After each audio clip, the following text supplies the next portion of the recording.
Welcome to the Pastor Chira Show. I'm Pastor Chira, and today we launch. We launch into new territory. We launch into new mindset. We launch into new relationship. Are you ready to launch out? Come on and launch out with me as we go into this conversation on today. And today's conversation is one that is very, very different. I don't know where you're located or where you're watching us from. However, we do know and understand, recognize, and realize that there is a trend that is going on in our land.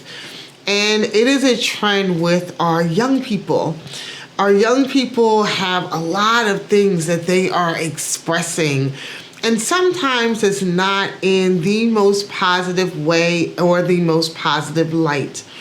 And so we wanted to come together with some of the young people, with some young people that have been in various situations and circumstances, and find out from them what the causes have been that they have gone into some of these not so positive places and not so positive circumstances. And we wanted to get some answers from them, answers from the ones that are in the situations and circumstances.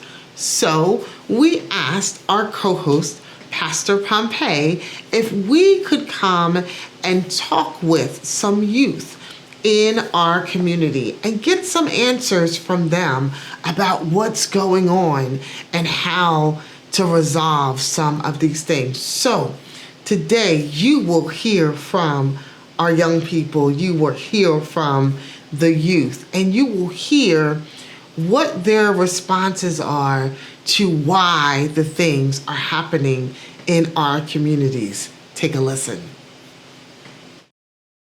I'm going to say is, we get on them about being on time for school, but the same thing is when you start working, you have to be on time. So school is a pathway to show you how to be on time for work as well. That's all I have to say. Absolutely. And those are things. I am so glad that you guys are so excited about what is being said and what is being done. But I want to hear. Well, and that's what we're supposed to do. We're supposed to tell the truth. We're supposed to speak truth, right? Ain't that what we're supposed to do? Say again? Oh, yeah. There are some people that still lie even though they're not supposed to. You're absolutely right. But I want to know from you all, how their words have impacted you and how them working with you has changed you since you have met them. That's what I want to know. I want to know how, y'all just got nervous because you saw me walking, huh? So y'all like, who is she coming to? Who she gonna ask? Who is she going to come to and say, like, what's the impact been on me since I have been a part of the program? So what has the impact been on you since you've been a part of the program? To stay more focused and positive on a lot of things and, just be better than a lot of things. Okay.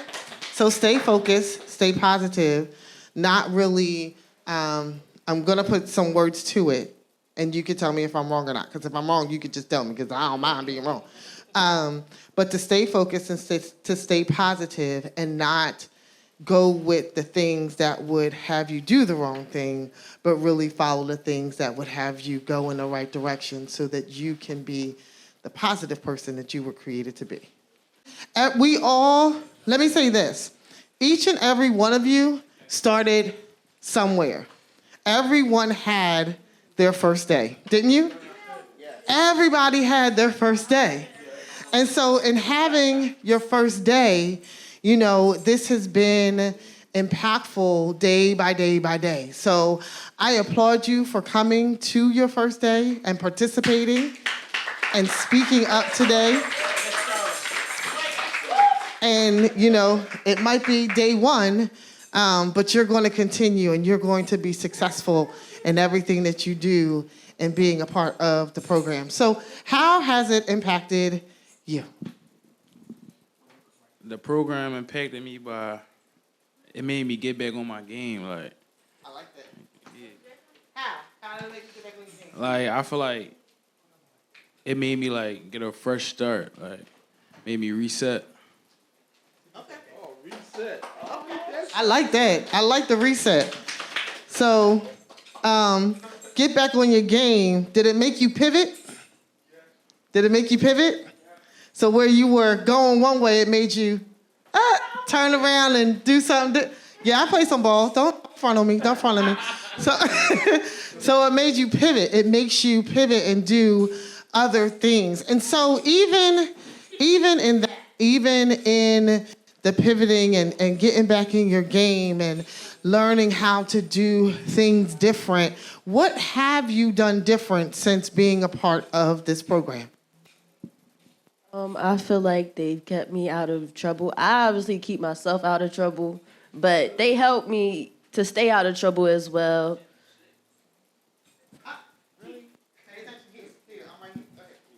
Can I answer the first question instead? I feel like, I feel like the program is I feel like Mr. Dan, because that's my person, that's my case manager. He is very empowering. I have to call Mr. Dan multiple times a day. I got to call him in the morning, after school, before I go to bed. I still got to call for curfew, too. In the morning, he give me words of advice to have a good day at school. I call him after school, and he'll give me more words of advice from going in the house. Going in the house not always the best. So he keep me positive. And at the end of the day, he asks me how my day is. He'll tell me to rate my day from 1 to 10. And anything below a 5 is bad. So don't say it's below a 5 unless you had a terrible day. Yep. It's a terrible... Nope. A 5 is bad. We're not doing that? All right. You done checked me. Yep. So I like that. So the check-ins are important. So you're saying that has helped you. It sounds like the accountability for responsibility.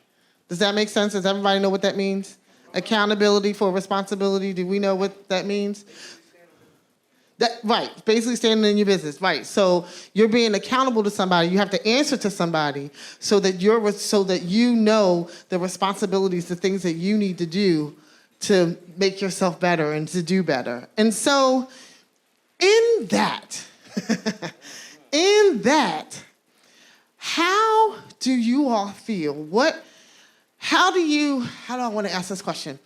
How do you all feel about the things that you see going on out in these streets?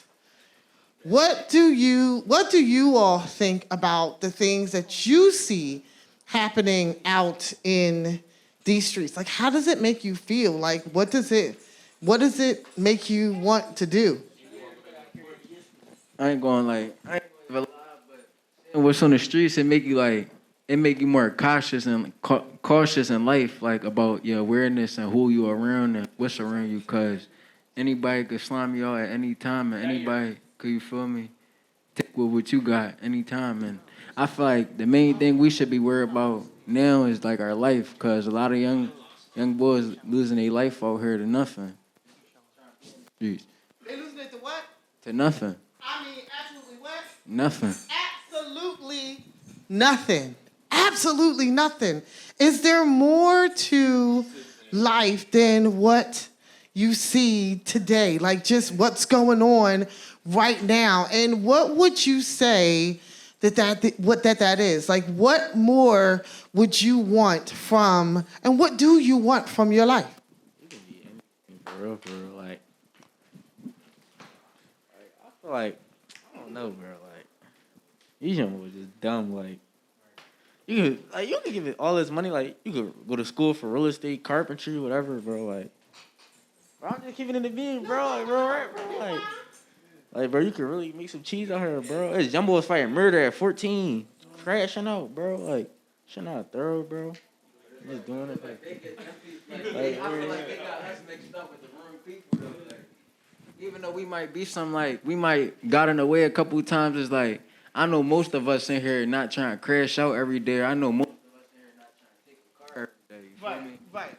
So you're really trying to do the right thing. People just want to fit in and just be cool, but it's like some people want to fit in to be like everybody else, but it's like sometimes you just gotta get up and just take everything how you want to take it yourself. Like I told you they had a lot to offer. They have a lot of information that we can take in and we can utilize. But we have more to hear from them. And we're going to a commercial. And on the other side, we will hear a little more from our youth. We'll be right back.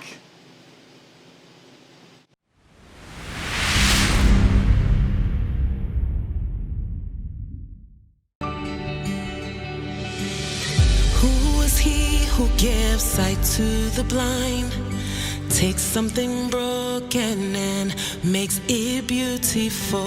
I'm overwhelmed by the weight of your glory.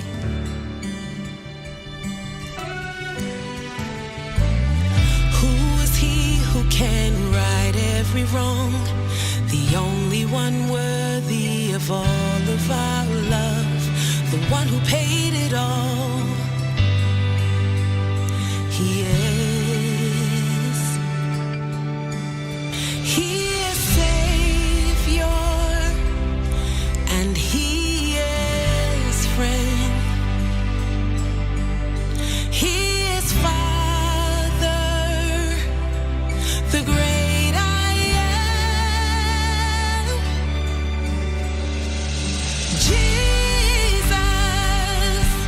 His name is Jesus. There is no one like our God.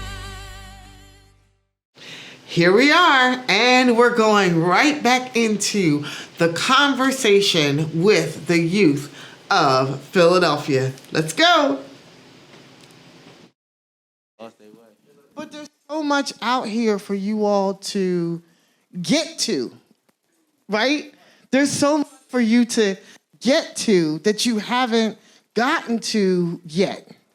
And so they are here to help you see that there's more for you to get to. So I guess my question would be, I hear what you're saying about, and I love what you're saying about, it doesn't make any sense. Like it's senseless about, what they're doing out here and killing one another and dying and stealing. Gonna lie, like so everybody got a path in their life. Like some paths you can't avoid. So like some people really built for this street stuff. Like they really killers, and when they go to jail, they're gonna be beating people up. A lot of us is, I ain't gonna lie, the streets gonna eat y'all up. Y'all soft, bro. Like y'all gonna get torched in the jails. Y'all gonna be tough shooting people when y'all outside. You gonna go in jail, be little, smaller than everybody. You gonna be somebody's girl, bro. so. But here's the thing. So let's change the conversation a little bit, because actually some of the things that you just said are correct. Honestly, like some of the things that you just said are correct.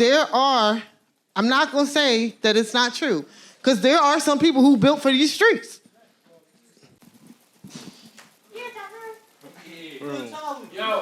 I mean, like, for instance, like, get out there and, like, go around and to see who's out here, like random people, see what their where their mindset at on the world, how, like, put their input in. Mm-hmm. And, like, you know how kids use social media to, like, further, like, the language and the speaker. Okay.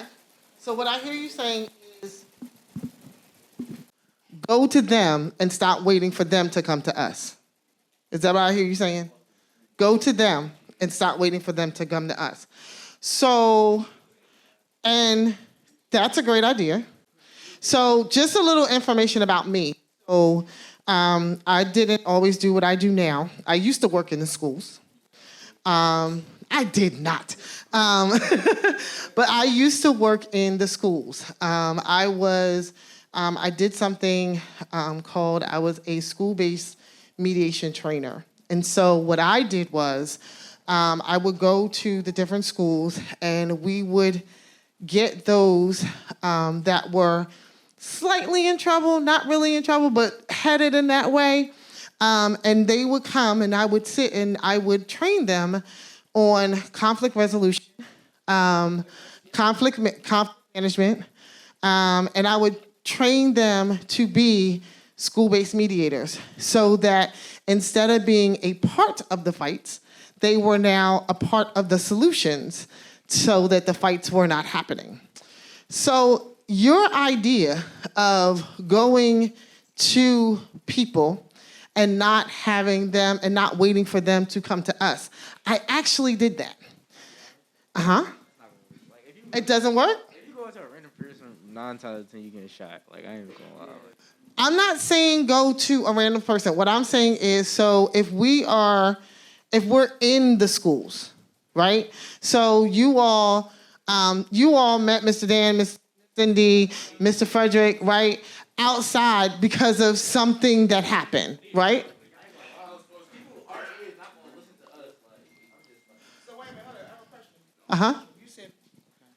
You said people your age is not going to listen to you?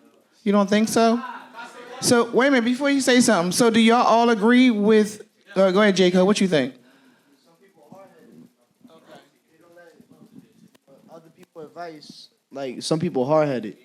You know, it's to be hard-headed. So some people, they think trying to be positive and all of that is like something bad and think always like, oh, that's some nut job. You know what I mean? They always think it's like some people, the positive people are weak. You know what I mean? So they always bring up negativity and think they hide and all of that. But they're not built for no self. Once they in this set, they're going to go crazy. You know what I mean? They're going to go in there. They're going to be like, oh, damn, I could have done better. Then they're going to start thinking positive. Right. But after the judge read everything that happened, they didn't let him go on.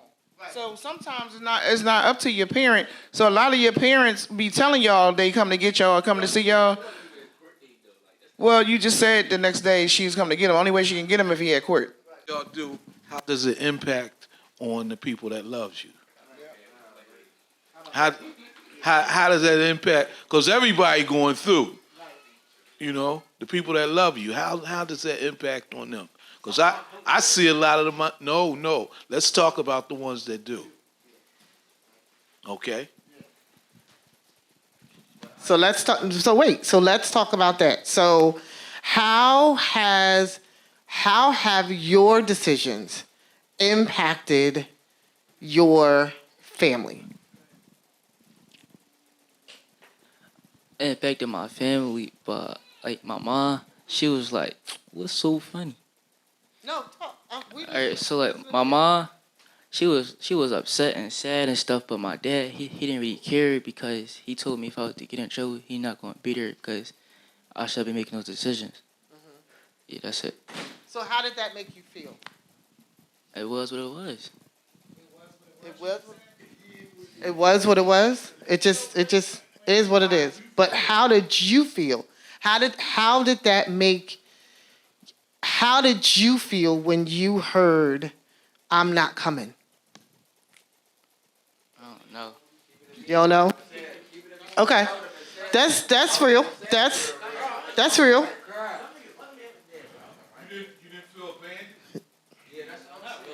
Did you feel sad? Okay, so because somebody else was there to be present for you, it had impact, but it didn't have a significant impact because you had somebody else to talk to. Okay.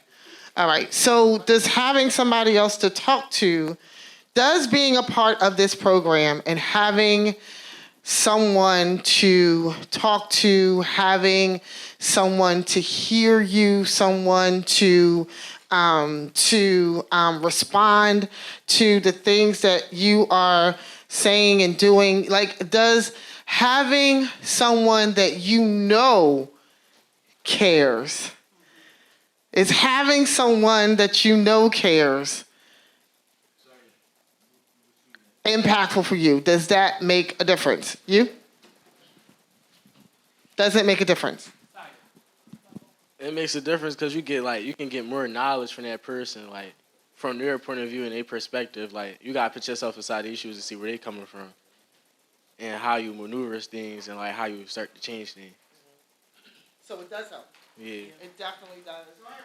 It definitely does help. Yes. Should I wait for the mic or just... Yes, please.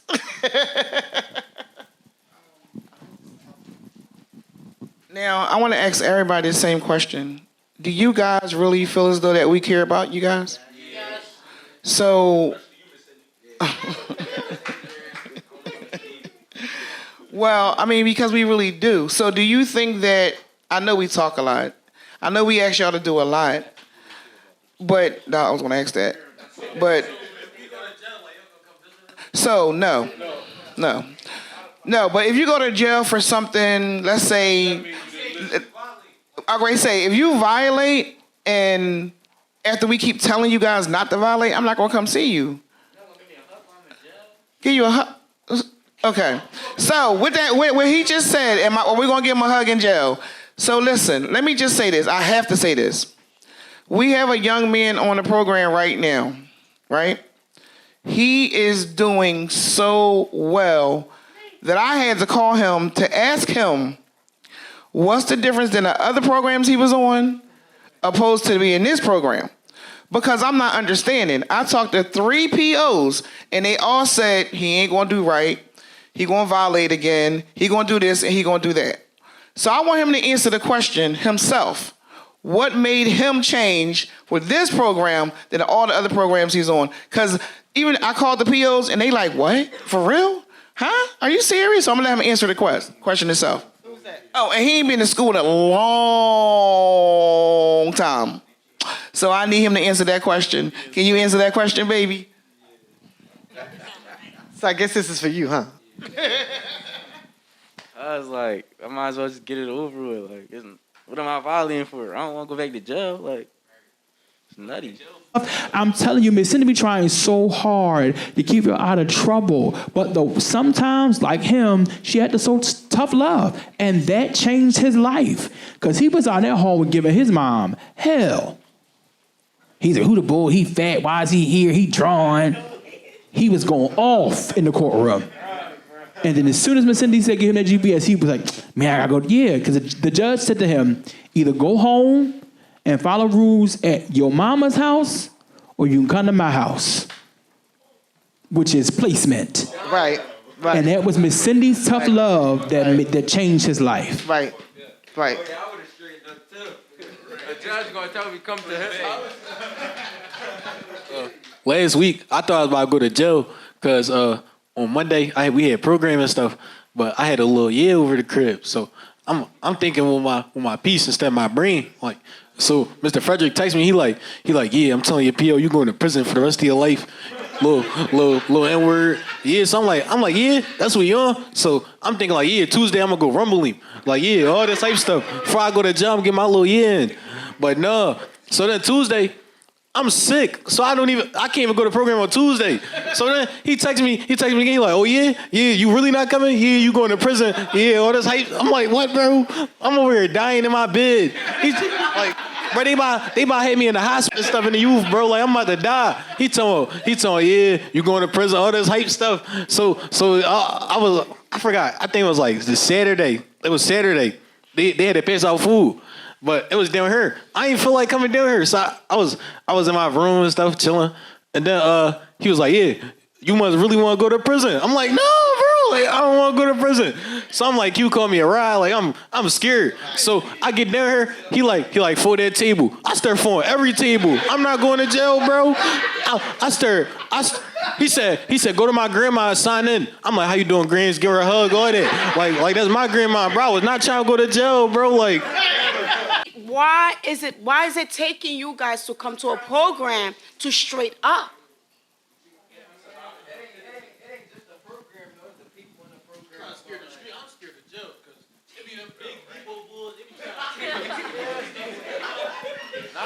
But you know what? So, but yeah, He honestly just answered the question. So, 1 second. So he said, it's not the streets. It's not the streets. It's the people. The people make the difference in what they do. It's seeing that somebody. Tell me if I'm wrong. It's seeing that somebody outside of who you see every day cares about you. Because it's like if I ain't have Miss Cindy sitting right here telling me like if I wasn't coming to the group or if I ain't have Miss Cindy or Miss Adrian, like for real, I'm gonna keep it a bean, telling me like, you feel me, stay out of trouble, I probably would have been doing the same thing. Like I probably would have been in the same mindset that, yeah, like right. Like it got so bad out here. Like my fault. People going to jail to get out of it. Like I know some young boy that went to jail because he's scared.